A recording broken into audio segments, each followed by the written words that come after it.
So welcome back to Third Age Reforged, and to something a little bit different, because I feel as though people are getting a little bit tired of just the 1v1s for the patch previews, and obviously when it comes to working on what is going to be the next patch, most of the balancers will do 1v1s because it is the best way to sort of see how the factions play off against one another. There are occasionally bigger battles which will be sort of more interesting for the viewers, I think, and that's more what people want to see. But when those do occur and when I am a part of them, I will show them, of course.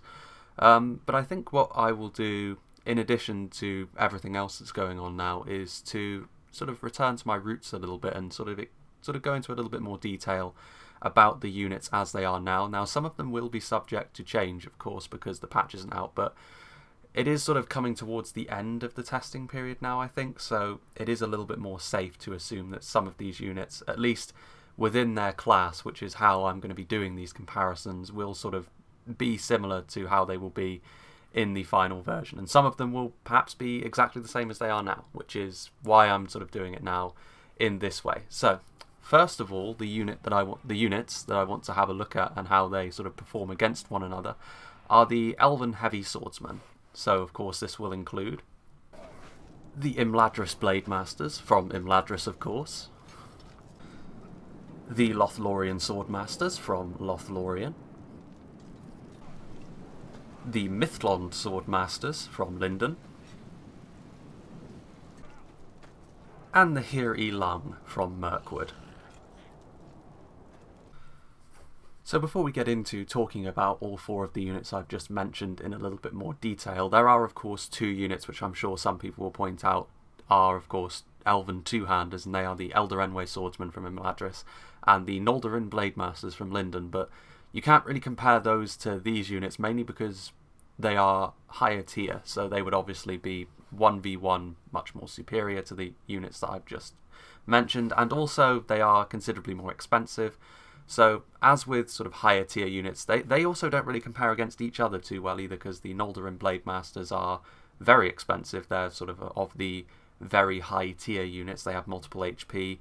They're very expensive. The Eldarenwe Swordsmen as well, I believe they cost 1,000 florins, so they aren't as good as the Noldorin Blade Masters, but they are still better individually as a unit than the units that I've mentioned here.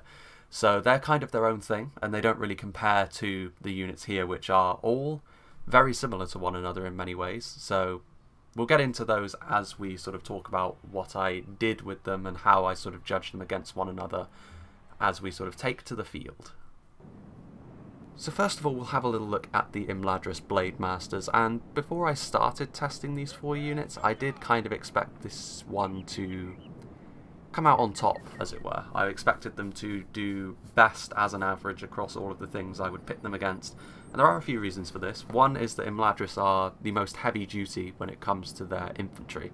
You know, they are, of the four Elven factions available, probably the ones that have the most durable infantry, and in terms of their quality infantry units, they are pretty damn good. I mean, obviously all of the Elven factions do, but looking at some of the stats for the Imladris Blade Masters kind of backed me up on this. The first interesting point is they have noticeably the most armour of the four units on display here. They have an armour value of 12, which is significantly more. It's actually double the armour value of the Linden option on this list, and the other two Sword Masters only have 8 as well, so they have at least a 4-point armour advantage on their peers in this category.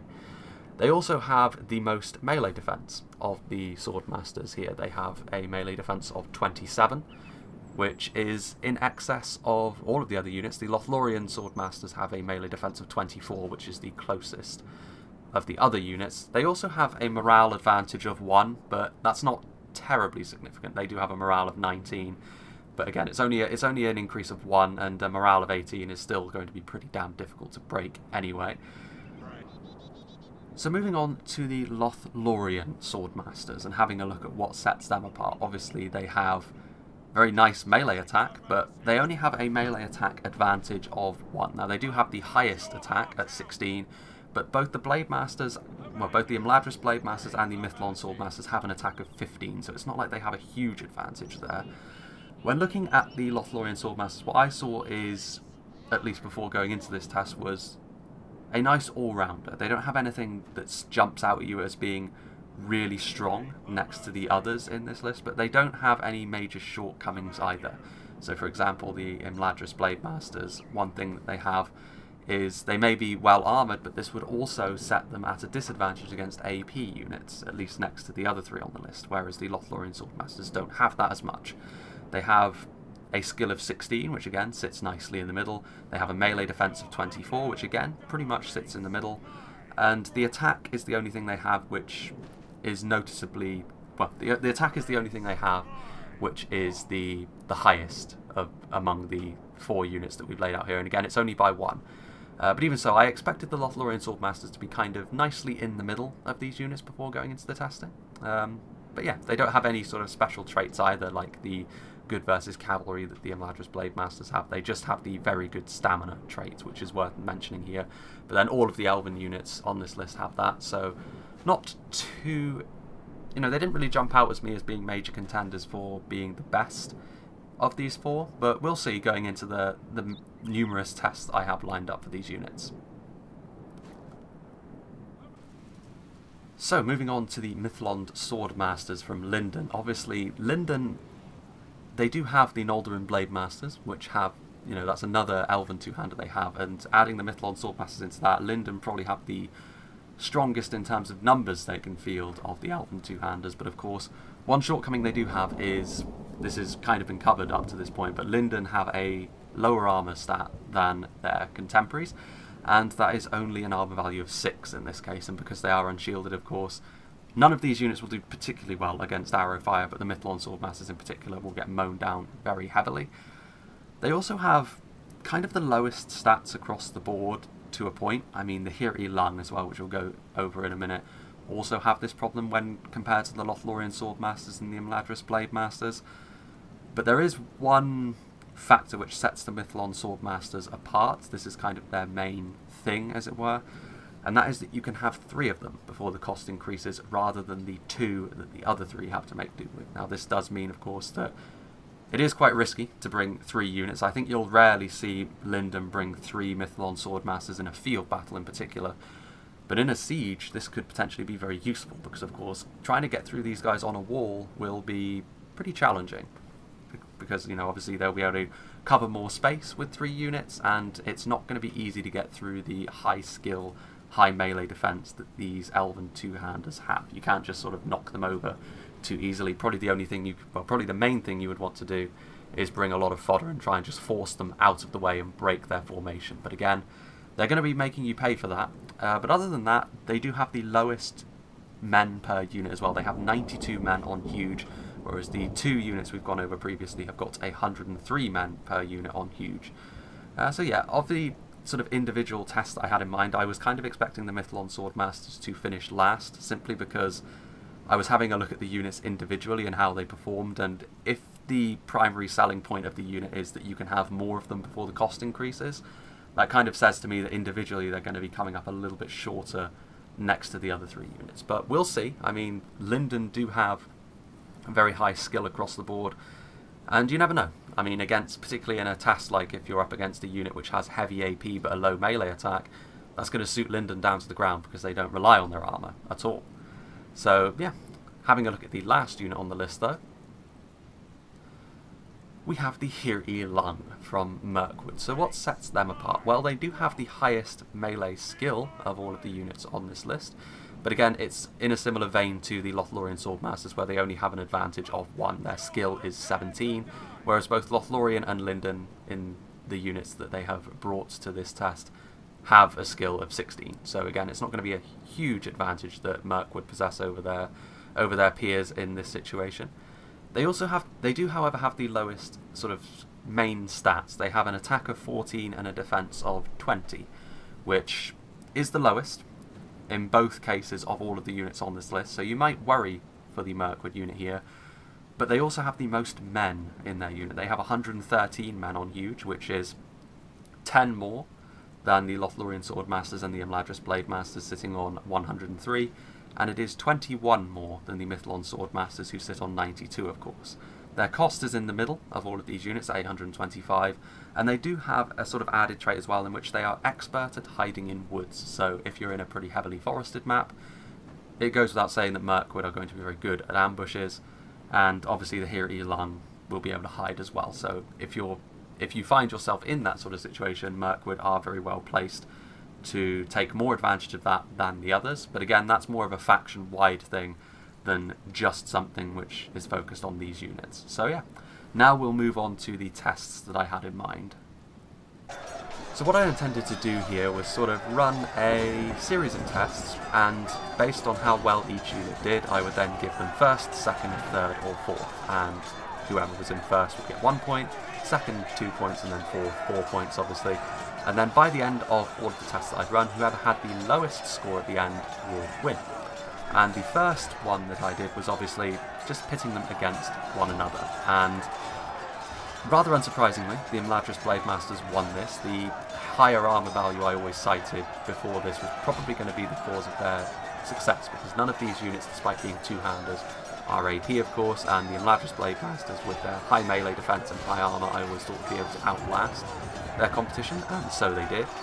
Placing second was rather interesting because I did kind of expect the manpower advantage of the Hiri Lung to carry them into second, but I was wrong about that. The Lothlorien Swordmasters finished second, they managed to beat the Hiri Lung, and I can only assume that this comes down to the higher stats, the melee defence of 24 ultimately carrying the day against the melee defence of 20 of the Hiri Lung. That was enough to make up the 10-man deficit that they started off with.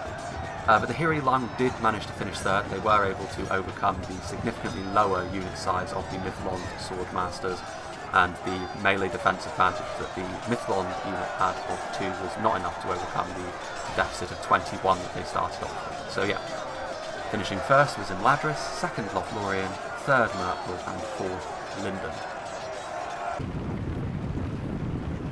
So the second one that I had in mind was to pit them against a pretty decent mainline human unit. So I selected the Gondor Infantry, seeing as they are one of the better, if not the best, mainline sword and board unit units have available to them. And the Gondor Infantry, I didn't expect them to win obviously, but I was interested to see how well the Elven Swordsmen would deal against the target, which is reasonably well armoured, but they are obviously going to win because of their higher skill.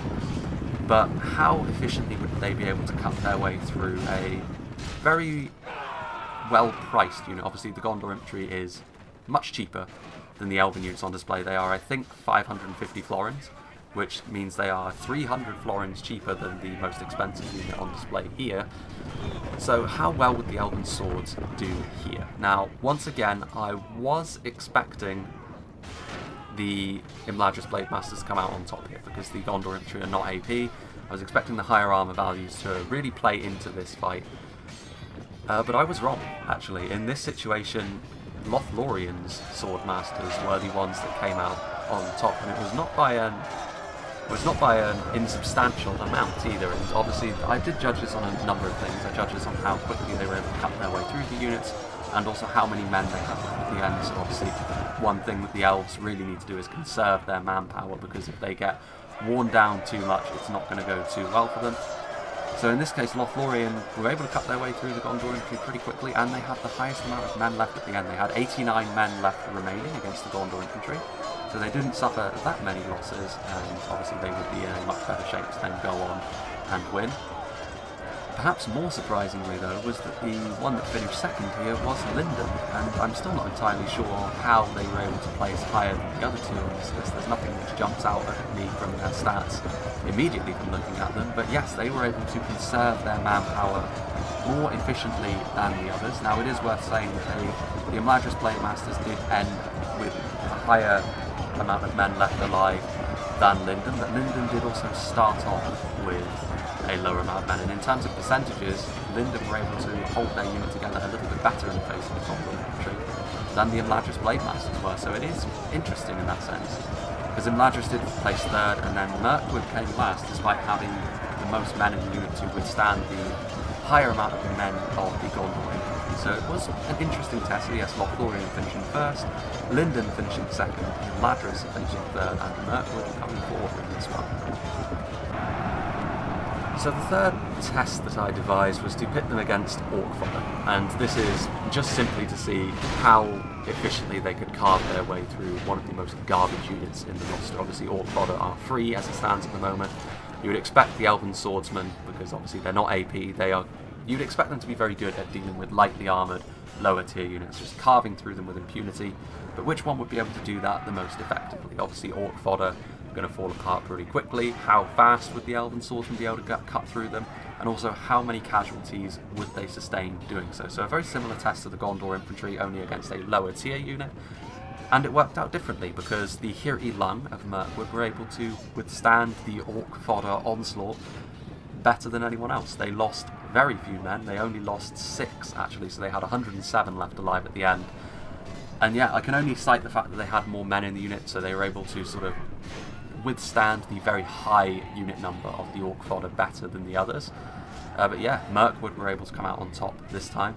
Lothlorien came second, however, which interests me because I was, again, expecting the Imladris Blademasters to finish above them, because I was expecting the Orc fodder to not be able to get through the Imladris Blademasters' armour or melee defence all that well. But once again, it seems I was wrong. Once again, the Lothlorien Swordmasters able to beat my expectations. The Imladris Blademasters once again finished third. It was a very close run thing between them and Lothlorien, to be fair. It was only, I think, 3 units in it, looking at this. So, even so though, those 3 unit models that the Imladris Blademasters lost made it so that the Lothlorien Swordmasters finished above them. And Linden came last, and again, I think this is because they had a lower amount of men in the unit, so they were always going to struggle a little bit more with this sort of testing, so they have the lowest armour.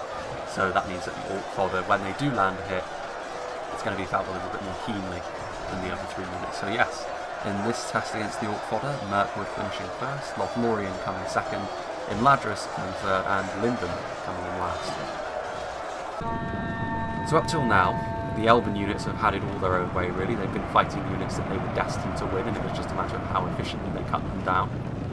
But now, I decided to pit them against a unit in which I would expect them to lose against, and I chose the Guards of Khazad-dûm from the Dwarves of Khazad-dûm, simply because they are going to have very thick armour, so the lack of AP would come into it, and also the fact that the Guards of Khazad-dûm are not AP themselves, so they should do relatively well against the lower armour of the elves. And of course the Guards of Khazad-dûm won pretty handily in every eventuality, but one unit performed much better than the other 3 in this situation, and once again it was the Lothlorien Swordmasters. Now the Lothlorien Swordmasters managed to kill 34 Guards of Khazad-dûm, which is a significant amount more than any of the other units on this list, and again, I don't quite know why that is, because looking at their stats, they are simply the most balanced of these units. They don't have anything which jumps out at me as sort of being a dwarf killer. But yes, the Lothlorien Swordmasters were able to perform reasonably well against the Guards of Khazad-dûm. They still lost, obviously, pretty horribly, but killing 34 of a very, very high tier unit, I mean, it's the most expensive dwarven infantry unit in the game at the moment at 1400 florins. That's like just under double the cost for the Lothlorien Swordmasters. They didn't perform too badly in this situation, particularly when you sort of look at the unit which came in second, which was the Hir'i Lung of Mirkwood. You know, they only managed to kill 19, which is, you know, it's nowhere near the amount the Lothlorien Swordmasters managed to kill. And again, the Imladris Blademasters, despite having the armour, which in this situation should actually have helped them, they again only managed to finish third, which surprised me. And at this point I was wondering, you know, considering they have the highest armour and the highest melee defence, they tend to be dying against targets a little bit more easily than, in particular, the Lothlorien Swordmasters, which did surprise me. Once again, Linden came in last here, and again the heavy-duty Guards of Khazad-dûm were simply able to barge them out of the way. They didn't do too badly, I suppose. They did manage to kill 10, and the Imladris Blademasters managed to kill 12, but even so, things aren't looking good for the Mithlond Swordmasters at this point in time anyway. So next up, I decided to pit them against basically a fully AP-focused unit, and in this case it was the Black Wolves.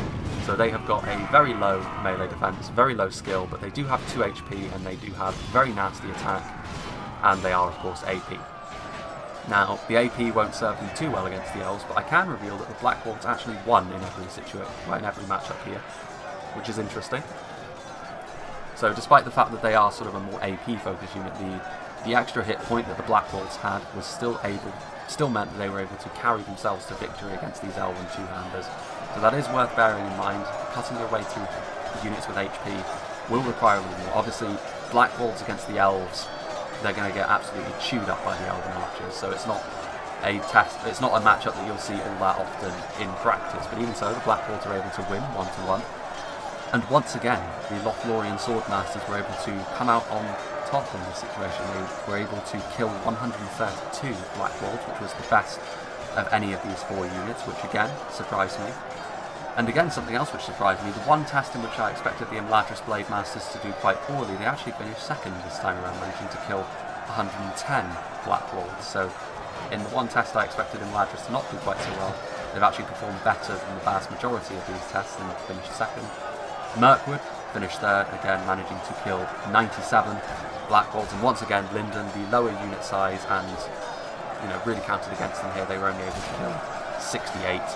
And again, even despite the fact that they were up against a very heavily AP focused unit, once again it does seem like the ability to purchase 3 of them means that the individual unit of Niflheim Blade Masters suffers a little bit next to the other 3 in this situation. And the final kind of unit that I decided to pit them against was some pretty well armoured human spears, so I put them against the Cardalin spears, the Minas Girthlin spears. And again, I expected the elves to win this, and again, in every situation, they did quite handily. But it was how efficiently they could do this. Spears in Shield Wall will hold the line for a long time. Spears, of course, are much better than once they were. But again, I wasn't really sure who to expect to win this. Based on this was the last test that I ran, so based on what I'd seen before, I was expecting Lothlorien to win it again, simply because they've proven themselves to be very good against the Gondor infantry, and I expected this to just be a sort of elongated version of that, but once again I was wrong, because it was the Hirdi Lam that actually came out on top this time, and I can only assume it was the fact that the Cardalin spears were simply not able to kill the extra men that the Hirdi Lam had. Now, Mirkwood did lose only 10 men in the unit, which is not much. Again, Linden were able to withstand this pretty well, and they finished second and lost 10 as well. You have to remember that 10 men in the Linden unit is a bigger percentage than it is in the Mirkwood unit, so Mirkwood won because of that. Mirkwood were able to most efficiently cut their way through, but again, this was a pretty good test for Linden, as it turns out, able to do very well against the spears, and I can only assume again that the spears not doing so well against infantry meant that the lower unit size didn't affect them quite so much as it did. And seeing as this was also true in the Gondor infantry test, you can sort of see where Linden will fall down. As long as you put them against a unit which is low attack, they will be able to hold themselves together much more. But as soon as you put them against a unit which is able to kill them pretty quickly, such as the Black Lords or the Guards of Khazad-dûm, they start to suffer a little bit more next to the others on this list. But they finished second here. Imladris came third. They were able to. They only lost 11 men, so again they were just behind the others. Lothlorien came last in this test. This is the only test in which they came last, and they lost 18 men, so it was a noticeable amount more. I'm not sure why that would be. I'm not sure if they've got like a hidden malice against spears or something. There's a lot of stuff going on under the hood, I'm sure, which I'm not aware of with regards to these units, simply because I was so wildly wrong in predicting how well they would do, despite the fact I've got all this new information available to me, like the armour score, the skill, the mass, and the morale. But yes, looking at the final results, Lothlorien came first, of course. They had 11 points by the end. Second was actually the Hirdi Lang of Mirkwood. They got 14 points by the end. Just ahead of them in terms of points was the Imladris Blade Masters with 15, and Linden ended up with 20, coming in dead last. So yes, Lothlorien, according to these tests that I ran, obviously it's not the most scientific thing in the world, but I was sort of curious to see how they would do in these various situations. As it turns out, as an individual unit, the Lothlorien Swordmasters, on average, are the best of these 4 Elven Swordsmen, followed by the Hirdi Lang, then the Imladris Blade Masters, then the Mithlon Swordmasters. Now, obviously, there are the additional sort of concerns that you would have to take into this. Obviously, if you came up against cavalry, obviously the Imladris Blade Masters are going to be the best. They're the only ones with a bonus. And also the fact that, despite the fact Linden came in dead last by a considerable amount of points, by 5 points, you can still have 3 of them, and they are the cheapest as well. So as Linden, you will be able to form up a more damaging core if you so desire, but of course this will exacerbate your weakness to archers pretty considerably, because they're going to do very badly against arrows. So yeah, it was a very interesting series of tests that, well, it's a series of information that the test threw up. Was not expecting the Lothlorien Swordmasters to do so well, but in the end they did. Again, not sure how scientific these tests were per se. It was very quick. I just sort of, over the course of a couple of hours while listening to a podcast in the background, I decided to do this. And yeah, it was interesting. I've got a newfound respect for the Lothlorien Swordmasters, provided they stay as they are. But yeah, I hope you sort of found this somewhat informative to how things are going to be, and if you wanted me to continue doing these comparisons, the next thing I would do would be to have a look at the 3 AP archers, so the Blackshot Dragon Slayers from Dale, the Wardens of the North from Arthedain, and the Temple Guard of Mordor. So if there is more of an interest in me doing this as opposed to just doing more and more 1v1s, then do let me know in the comments, but if not, then I'll just make this a one-time thing.